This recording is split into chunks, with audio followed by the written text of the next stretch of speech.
Hello there, GW fans, and welcome back to our home here at Race High GW. We're back at Tonic, the official pre- and post-game host for fans in the district, and we are here with head coach Jamie and Christian coming off a big win over Mason. We're going to talk about that coming up later in today's show. But, Coach, first of all, you're just back to being in action and back to being in A10 play. What's it been like here these last couple of weeks to get back into action? Well, it's just good to get back to some normalcy. And, we had exam break. We had 2 weeks off basically for exams. Then we had a little COVID break. And so it's just been difficult to get in any kind of rhythm. It's been good the last few weeks to kind of get back into a rhythm of playing and how to practice. We're going to talk about the game that brought this trophy back to Foggy Bottom here in a little bit, but let's talk about the roller coaster you've had. How do you stay level here over these last couple of weeks? Well, basketball's the greatest game that continues to keep you humble. It's just such a humbling sport. One moment you're on top of the world because you're playing so well. The next moment you've played an opponent that's found a way to beat you. And so it's just a humbling experience altogether. And so just kind of growing through that through my entire life, you're just trying to learn how to stay level. And I think that's important to be able to do. You're never as good as you think you are. You're never as bad as you are. You're always somewhere in the middle. All these games are going to come down between 4 and 5 points. So being able to stay level, really address issues that you need to address and continue to get better becomes really important. You're always eternally optimistic, and you mentioned after the Dayton and VCU games that did not go well that you still had faith in this team, and that wasn't who you are. What made you say that? And obviously we saw that in the Mason game, but is it hard when you're down by 25 in those 2 games to keep that mindset? Yeah, those are 2 really good teams, and at this point in the year, we're not better than them. But college basketball is a great game because the majority of your season is decided in the month of March.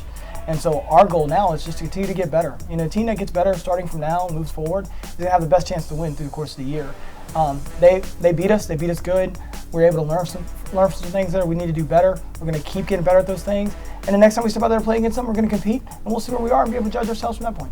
So looking back now at the Mason game, you had the great opportunity to play on Martin Luther King Day, and you had another black head coach down the sideline and somebody that you respect in Kim English. What was that moment like? Because you talked about it a lot beforehand with the media, but the opportunity when you actually got to walk out, shake his hand, and be able to coach on that day against Kim. Yeah, I got a lot of respect for Kim.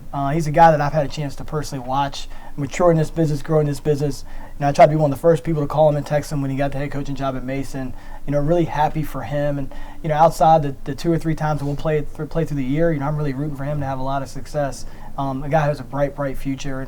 And playing on Martin Luther King Day I think is huge. The inspiration that Dr. King provided for each of us, the inspiration that he provided for our families, how we're going to be able to make progress, is just amazing. And so be able to play that game in the nation's capital, I know I was very excited about it, and I could feel the excitement from his team as well. And it's not just Dr. King. You've had a lot of other black role models that you've had conversations with your team. How often do those come up? We talk a lot. We're in a generation now. Really, I feel like black enterprise is really starting to move. And you're looking at Jay-Z, you're looking at Rihanna, you're looking at LeBron James. These guys and women, they're all making so much money now that they're going to be able to use that money to impact our society. And they're all doing a lot of programming to do that, to enhance our youth, to enhance our educational systems. And so I think that's really important for our players to understand, because I'm not sure that they always understand how we get to how we truly get progress. And you get progress by true achievement, and not just in sport or as an artist, but then starting there maybe and then progressing in other forms. We've got a lot of examples right now of people doing that. And you have conversations like yourself. You coach a lot of young men who look like you and see an opportunity for you to potentially be a head coach someday. What does it mean to just have the representation? Well, the representation is huge, but the representation doesn't go very far if we don't have a lot of success. If we're not constantly showing our players how to be who they are and how that can impact the world, how that can impact the game. That reputation doesn't go very far if I'm not trying to be a great example every day, so that they can look at that and say that's a person I maybe want to be like, or a person I want to learn from. So representation is important, but that representation has got to do the right things. They've got to have a level of success, and they've got to be in a teaching mindset to try to bring others along with them. It's always about something bigger than basketball, but there is basketball to come, and we're going to talk about the Mason victory when we come back here on Race High at GW.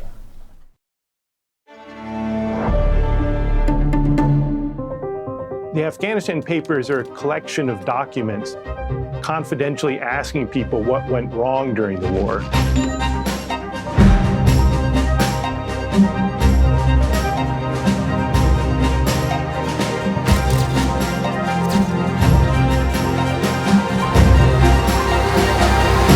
The public has a right to know what happened. How do you think you pronounce that? Mananalu. Mananalu. Mananalu. Mananalu. Mananalu. Mananalu. Mananalu. Mananalu. Mananalu. Mananalu. Mana to me means strength, power, honor. Mananalu. That was awesome. I had life-threatening bleeding in my brain. But thanks to the virtual reality technology at GW Hospital, my surgeons were able to look inside my brain and plan for a successful surgery. It's remarkable that I woke up and ran 5 miles this morning. I would tell GW Hospital, thank you for giving me new life. For life's defining moments, the George Washington University Hospital, defining medicine. Raise high. This isn't just our battle cry, it's our call, our challenge. Because when you were called to Washington, you were called to higher expectations, to a higher standard. We are called here to advance knowledge, to serve society, to change the world. This is the George Washington University, and what we make is history. So stand up, be bold, take risks, press on, push harder, raise high. Welcome back to Raise High at GW, and we're here to discuss the very important revolutionary rivalry victory here from Monday. And Coach Joe Bamisile was quick to identify it after the game that it wasn't an upset, but let's take a look at some of the highlights here, and we'll start with the top 10 dunk that he had. But let's talk about the fact that there was a technical foul on James Bishop after that for celebrating his teammate, and something that was important to you. Yeah, something that we've really done a great job of all year long is celebrating other success. And although it was a technical foul, and maybe that's not great sportsmanship, the emotion of that play for your teammate is really special. And I don't know if I've seen that as a coach that loudly. And so it was a great moment there between James Bishop and Joe Bamisile of him really celebrating his achievement there and that connectivity. And I think they finished the game off with that kind of connectivity. And when you can celebrate someone else's success outside of your own, man, you got a really special quality about you, and it was great to see James Bishop be able to showcase that to the world to see. And talk about the special quality. Mason goes on a big run after that dunk. Fast forward now to the final couple minutes, you're down 10, and Joe Bamisile again has an unbelievable play. You can't see many guys do this across the country. Block a three-pointer and then windmill dunk on the other end. Yeah, we're fortunate to have him, and we're fortunate that he has such a learning mentality. And I think, where he started the season out against St. Francis, Pennsylvania, and where he is now, his understanding of defense and how to use his athletic ability defensively to transition into offense has been really special. We got a chance to see all of that in one play. We love what he's been able to do on the floor, obviously, scoring the ball well and doing a great job defensively. But the energy that he's bringing on both ends of the floor, when your best players have the ability to do that, you have a chance to win every game, and it's great to watch him growing into that type of player. And then the momentum is real. You're playing without 3 starters, including Ricky Lindo and Noel Brown. Well, here's Hunter Dean with a huge steal on one end, and then he gets a great feed from James to continue the run. Yeah, Hunter's a special player, and he's still learning how to play the game and how to impact the game.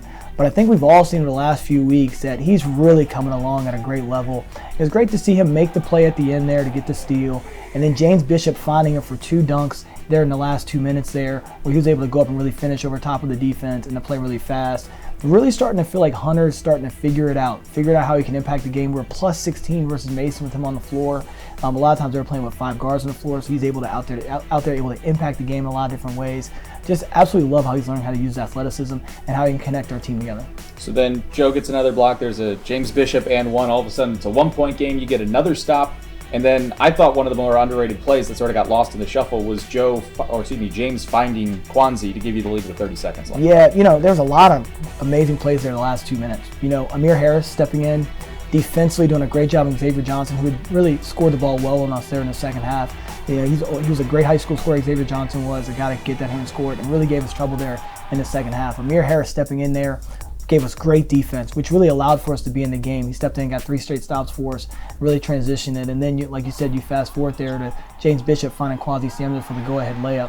Again, not many players in the country scored 20 a game, an A-10 play a year ago, but then are unselfish enough to make the right play at the end. I mean, James could have easily just put his head down and stayed super conservative there to take the last shot himself. Really unselfish, finds Kwanzi Samuel underneath the basket. That's a great moment of connectivity for our team. And another moment of resiliency. Mason, to their credit, runs a great play, gets a good bucket, and you let your guys play for a little bit, but then you call timeout with 7 seconds left, and you drop a play that actually beat Mason from your previous time at Mount St. Mary's. Yeah, I think that the strategy there is, I love our players. I love their creativity. A guy like James Bishop pushing in transition, when there's a little bit of confusion there, I think it's important. I think it was about 8 or 9 seconds left when he got the ball. He pushed it to the front of the rim. Once I saw he was in a little bit of trouble, I wanted to use the timeout there. I felt like, we'd have a good play to be able to run. I was happy when it was on the side instead of underneath. Mason's pretty good defensively underneath out of bounds. They'd played some zone and some stuff a little bit earlier that kind of slowed us up in one of the plays we tried to run. So once we moved it to the sideline, it was really more about how can we use James Bishop and how can we use Joe Bamisile in an action together to give those guys an opportunity to make a good play. Anytime you have 2 good players and you put those guys with the ball in their hands have a chance to play, you got a chance for something special. And just a lot of credit to a lot of people. That's a great pass by James Bishop, a great cut by James Bishop to open up Joe Bamisile, and then Joe being able to get to the front of the rim and finish. He's a great player. A lot of guys contributed to the win. And then you got to finish. You got a turnover, and then a heads-up play by Kwanzi to just throw the ball up in the air at the end and set off a really needed celebration for your team. Yeah, it really a connected organizational win there. We get to that. They go to the monitor and and they're trying to figure out how much time is left and all that, and just to have a chance to get our team all together and to feel their emotion, which is really important. But then to have the understanding that we got to finish here. There's a few more seconds left. We got to get this job done. Let's do it. And it was great to see the connectivity. Our staff connected in what Mason might try to do and what we're going to look at. Our staff connecting on how many timeouts we have versus how many timeouts they didn't have. All these factors go into what you're going to do to finish the game out. And I just felt like everybody was really locked into that moment. And when you get everybody's energy connected and people on it, no one cares about who gets the credit, special things are going to happen. And we were able to have that moment there on Monday. What a finish and what a win. And also part of that was Brayon Freeman. He's going to join us here next. Coach, we appreciate the time. We'll talk to you next time. We've got to talk to your star freshman point guard. Thanks so much. Brayon Freeman's coming up after this on Race High at GW. This is our water, and this is also water, but it's more than that. This is a belief that our oceans are better filled with life than with plastic. So let's start sipping like lives depend on it, because they do. Mananalu, sip for life. Domino's new oven-baked dips are so new that we made a new commercial about their newness. Try new flavors like our cheesy marinara, baked apple, or hot and melty 5-cheese with our not new but still delicious twists. Carry out Domino's new oven-baked dips and twist combos or any 3-topping pizzas for $7.99 each. Choose from 12 different specialized master's programs and more than 25 graduate certificates for ultimate customization. You're a business leader in the making, and GW is where your future begins.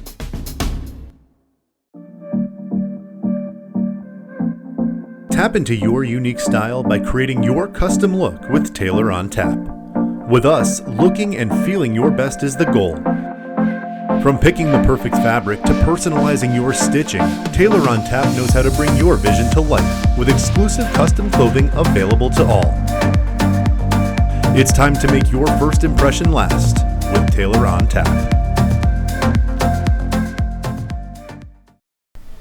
Welcome back to Raise High at GW. We're back here at Tonic, the home for hoops and tots here in the district, and we're with the district's own freshman point guard, Brayon Freeman's joining us. Welcome back to Tonic. I've heard your family is a fan of Tonic. Is that true? Yeah, they come here before every home game, basically, and they eat here. Usually eat pregame before they come over and watch. And you said you like the tots here. Yeah, they got some good tater tots. There we go. We like it. All right, let's talk some basketball. The first thing everybody's noticed about you is your confidence. Where does that come from? Where does that swagger that you have on the floor come from? Growing up, I really never had much more. I didn't have a height, didn't have athleticism, wasn't the quickest, definitely wasn't the strongest, so my confidence is all I had. I know I could do it, and I just want to show everybody that I can go out there and compete at the highest level. Do you have some role models that you look for that are showing that same type of confidence or swagger, some guys you look to? I would say my dad. He's just confident in everything he do. He wants to be the best at everything he do. Night in, night out, he going to give you the best and make sure he doing everything he can do to show that he put in the work in, so I definitely look up to him when it comes to my confidence. And we've been seeing you become more confident here. Let's talk about your season, because the first half of the season that we played thus far, you're coming off the bench, the team's not doing great, but now, starting with that game at Charlotte, where you had an unbelievable line of 11 points, 8 assists, 6 steals, only player in the country with that line this year. What clicked for you? What changed from that Charlotte game, and how have you been able to move that along? I'd just say getting more comfortable. Getting to college is kind of fast, people stronger, bigger. So I just had to get used to it, and my teammates really gave me the confidence, boosted me, told me certain things in practice, showed me certain things to, be comfortable out there. So it just started clicking. We just got our first one yesterday, so I'm definitely excited. We'll take it. What do you think about Was there a moment that it clicked for you, as in like something that came along? I wouldn't say it was a certain moment. I just, at the end of the game, I just realized I had a good game, and after that, my confidence just through the roof. I know I could go out there and do it at a high level, and I just been going from there.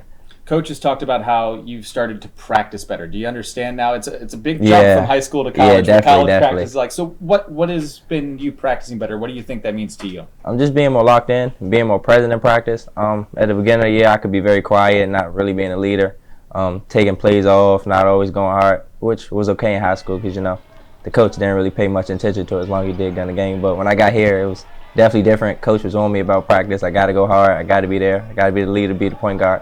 So when I took that role on, it was definitely easier. The guys trusted me, and the game just became easier and all.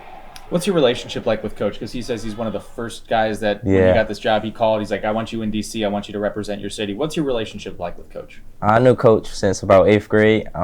He was the first coach that I ever talked to in my life. And since then, we all just stayed connected. It wasn't talking every day, but every month, we always kept in touch. He was good friends with one of my best coaches, one of my favorite coaches. So he was a good guy. We talked, kind of just built that connection. I know I could talk to him about anything, vice versa. So I definitely like playing for Coach. And now you get to stay home in your city. What does it mean when you have, 30, 35 people in the stands when we're allowed to have fans again? What's it like to be able to put on for your city and be able to do that in front of your friends and family? I couldn't ask for anything better. My mom, dad, everybody in my family loves coming to the games. They love GW in general. It's a great place to be. I'm from here, grew up here.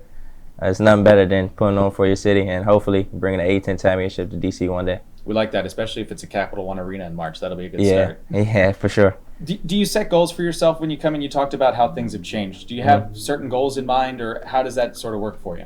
I mean, I definitely have some goals in mind, but my main goals are team goals. I want to win the championship. I think that's all point guards' dreams, to win as many games as you can to get a championship. It kind of labels you as a good point guard, so I really want to get a lot of wins and hopefully bring a championship here. Well, we saw one on Monday, and hopefully we can get much more here the rest of the season and during your career break. We appreciate the time. We look forward to your bright future. Thank you.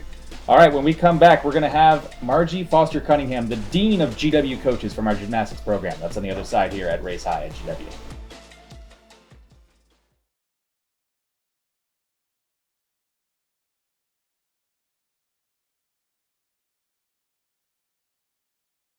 Welcome back to Race High at GW, and I now have the distinct pleasure of getting to ask questions and being at the same table as a GW institution. Margie Foster Cunningham, year 38 yes. at GW. Whisper that. Don't say that too loud.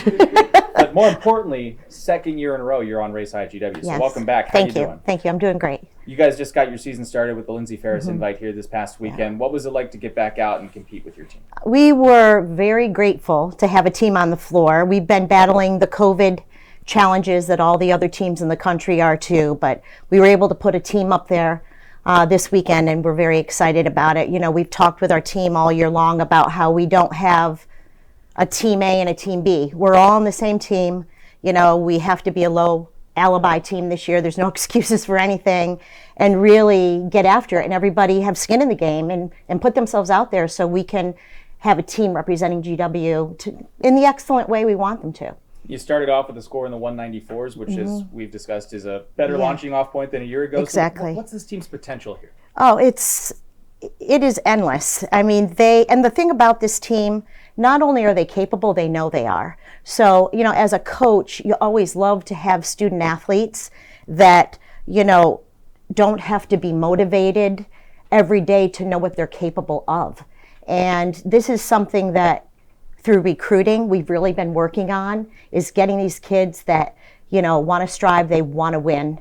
And that is one of the top things on their list as far as their goals. They want to have fun. All the kids want to have fun. I mean, it is a sport. We play sports, but they want to win, and it's fun being around that.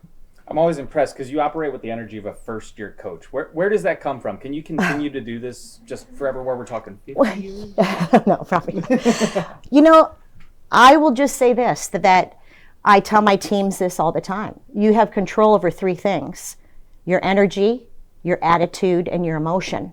And there's no excuse for you not controlling any of those things. So, and I hold myself to the same standard.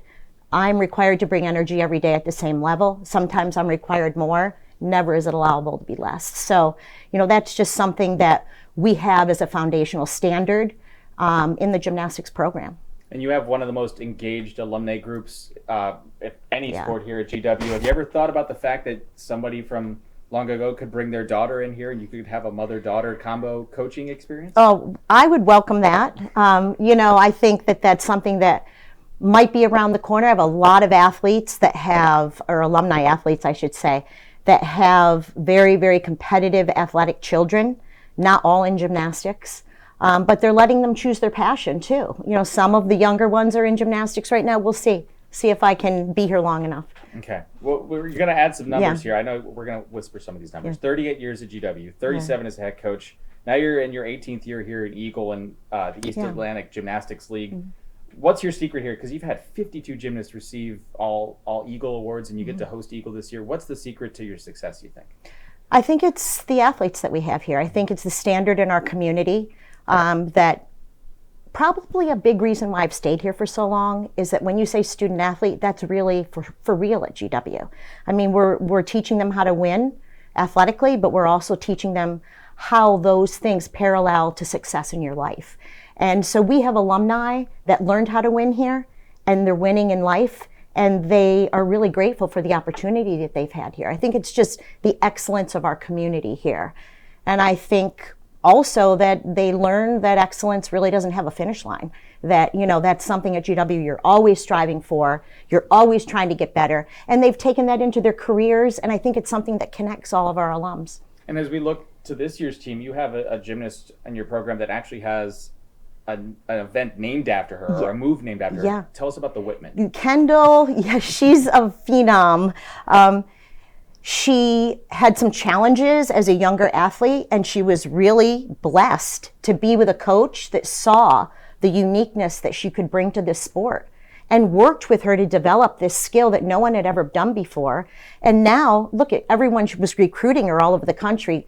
Fortunately, I had connected with her really early on, and she loved GW, so we'll take that. And she's just a real fun athlete to work with. We've really seen the stage of women's college gymnastics elevate. You have two members of the Olympic team currently competing for Auburn and UCLA. So you're seeing really a galvanized support of women's gymnastics. Has the spotlight ever been brighter, you think? No. And in fact, just this weekend they had, for the first time, a live event on ABC, Alabama and Alabama and Florida, at Florida, which was a great event for us. But I just think the spotlight is on gymnastics, that these Olympic athletes, it's no longer the peak of their career. Sure, not many people can be in the Olympics, but when they see college athletics and they see the love of the sport that these gymnasts have, they want to be a part of it. And so we're really lucky. Our sport is lucky to have them because, this is something that is just, we're on the rise, college gymnastics. I mean, the fans are just coming out of everywhere to watch our sport. And the spotlight will be on the Smith Center here in a couple months. You get to host EAGL. What's that opportunity going to be like for your program? It's a gigantic opportunity. We've been waiting for it for a long time. There's 8 teams in the EAGL, so you'll only get to host this once every 8 years. I've been really blessed by Tanya Vogel and our administration that they're going to have us on podium, which is the highlight of gymnastics, what you see at the Olympics on the raised podium stage, which is a real special event. And, at GW, that's how we do things, really classy and always at the best. So our seniors are really excited to be here their last year and have us, go after that title. We're going for it. Bring another championship back to Foggy Bottom. Congrats on all the success thus far, and we look forward to seeing you guys at EAGL here in a couple months or so. Thanks, Kevin. That'll do it for this episode of Raised High at GW. Thanks so much for watching. Stay safe, and we'll see you next time.